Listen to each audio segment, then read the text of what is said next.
പ്രഭാഷകൻ 34 വ്യർത്ഥ സ്വപ്നങ്ങൾ.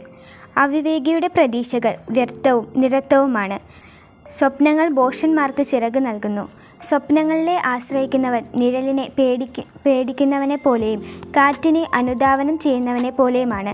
സ്വപ്നത്തിലെ ദർശനം യഥാർത്ഥ മുഖത്തിൻ്റെ പ്രതിച്ഛായ മാത്രമാണ്. അശുദ്ധിയിൽ നിന്ന് ശുദ്ധി ഉണ്ടാകുമോ? അസത്യത്തിൽ നിന്ന് സത്യവും. ഗർഭിണിയുടെ ഭാവന പോലെ ശകുനം, നിമിത്തം, സ്വപ്നം ഇവയെല്ലാം മിഥ്യയാണ്. അത്തരങ്ങളിൽ നിന്നുള്ള ദർശനമില്ലെങ്കിൽ അതിനെ അവഗണിക്കുക. സ്വപ്നങ്ങൾ അനേകരെ വഞ്ചിച്ചിട്ടുണ്ട്. അവയിൽ ആശ്രയിച്ചവർ പരാജയപ്പെട്ടിട്ടുണ്ട്. ഇത്തരം വഞ്ചനകൾ കൂടാതെ നിയമം നിറവേറ്റാം. സത്യസന്ധമായ ചുണ്ടുകളിൽ വിജ്ഞാനത്തിന് പൂർണ്ണത ലഭിക്കുന്നു. വിദ്യാസമ്പന്നൻ വളരെ കാര്യങ്ങൾ അറിയുന്നു. അനുഭവസ്ഥൻ വിവേകത്തോടെ സംസാരിക്കുന്നു. അനുഭവജ്ഞാനമില്ലാത്തവന് കഴിവ് കുറയുന്നു. യാത്ര ചെയ്തിട്ടുള്ളവൻ കഴിവുറ്റവനാകുന്നു. യാത്രയിൽ അവൻ വളരെ കാര്യങ്ങൾ കണ്ടിട്ടുണ്ട്. പ്രകടിപ്പിക്കാൻ കഴിയുന്നതിനേക്കാൾ കൂടുതൽ ഞാൻ ഗ്രഹിക്കുന്നു. ഞാൻ പലപ്പോഴും മാരകമായ പാപങ്ങളിൽ പെട്ടിട്ടുണ്ട്. എന്നാൽ അനുഭവജ്ഞാനം എന്നെ രക്ഷിച്ചു. ദൈവഭക്തൻ്റെ ജീവിതം നിലനിൽക്കും. അവൻ്റെ പ്രത്യാശ അവൻ്റെ രക്ഷയിലാണ്. കർത്താവിന് ഭയപ്പെടുന്നവൻ അധീനനാകുകയോ ഭീരുത്വം പ്രകടിപ്പിക്കുകയോ ഇല്ല. അവിടുന്നാണ് അവൻ്റെ പ്രത്യാശ.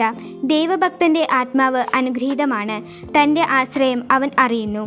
എന്നെ സ്നേഹിക്കുന്നവരെ കർത്താവ് കടാക്ഷിക്കുന്നു. അവിടുന്ന് ശക്തമായ സംരക്ഷണവും ഉറപ്പും താങ്ങും. ചുടുകാറ്റിൽ ഭയകേന്ദ്രവും പൊരുവേലിൽ തണലും. ഇടറാതിരിക്കാൻ സംരക്ഷണവും വീഴാതിരിക്കാൻ ഉറപ്പുമാണ്. അവിടുന്ന് ആത്മാവിനെ ഉത്തേജിപ്പിച്ച് കണ്ണുകളെ പ്രകാശിപ്പിക്കുന്നു. അവിടുന്ന് സൗഖ്യവും ജീവനും അനുഗ്രഹവും പ്രദാനം ചെയ്യുന്നു. ന്യായസമ്പത്തിൽ നിന്നുള്ള ബലി പങ്കിലമാണ്. നിയമനിഷേധൻ്റെ കാഴ്ചകൾ സ്വീകാര്യമല്ല. ദരിദ്രൻ്റെ സമ്പത്ത് തട്ടിയെടുത്ത് ബലിയർപ്പിക്കുന്നവൻ പിതാവിൻ്റെ മുമ്പിൽ വെച്ച് പുത്രനെ കൊല്ലുന്നവനെ പോലെയാണ്. ദരിദ്രൻ്റെ ജീവൻ തൻ്റെ ആഹാരമാണ്. അത് അപഹരിക്കുന്നവൻ കൊലപാതകിയാണ്. അയൽക്കാരൻ്റെ ഉപജീവനമാർഗം തട്ടിയെടുക്കുന്നവൻ അവനെ കൊല്ലുകയാണ്. വേലക്കാരൻ്റെ കൂലി കൊടുക്കാതിരിക്കുക രക്തച്ചൊരിച്ചിലാണ്. ഒരുവൻ പണിയുന്നു, അപരൻ ശപിക്കുന്നു. അധ്വാനമില്ലാതെ അവർക്ക് ലാഭം. ഒരുവൻ പ്രാർത്ഥിക്കുന്നു, അപരൻ ശപിക്കുന്നു. ആരുടെ ശബ്ദമാണ് കർത്താവ് ശ്രവിക്കുക?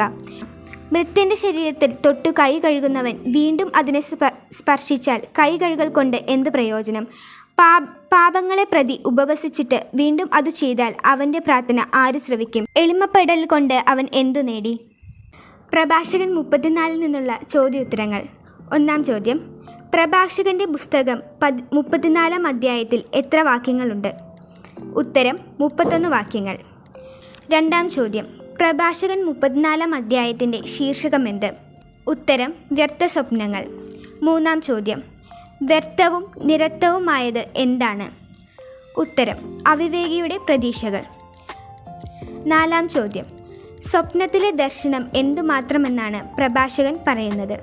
ഉത്തരം: യഥാർത്ഥ മുഖത്തിൻ്റെ പ്രതിച്ഛായ.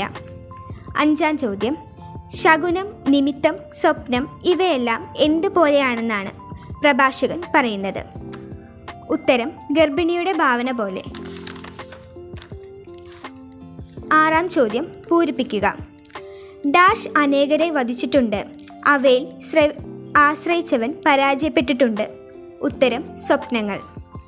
ഏഴാം ചോദ്യം: വിവേകത്തോടെ സംസാരിക്കുന്നത് ആരാണ്? ഉത്തരം: അനുഭവസമ്പന്നൻ. എട്ടാം ചോദ്യം: പ്രഭാഷകൻ്റെ അഭിപ്രായത്തിൽ ആരുടെ ജീവനാണ് നിലനിൽക്കുന്നത്? ഉത്തരം: ദൈവഭക്തൻ. ഒമ്പതാം ചോദ്യം: ദൈവഭക്തൻ പ്രത്യാശ അർപ്പിക്കുന്നത് ആരിലാണ്? ഉത്തരം: അവൻ്റെ രക്ഷകനിൽ. പത്താം ചോദ്യം: ആരുടെ ആത്മാവാണ് അനുഗ്രഹീതനാണെന്ന് പ്രഭാഷകൻ പറയുന്നത്? ഉത്തരം: ദൈവഭക്തൻ.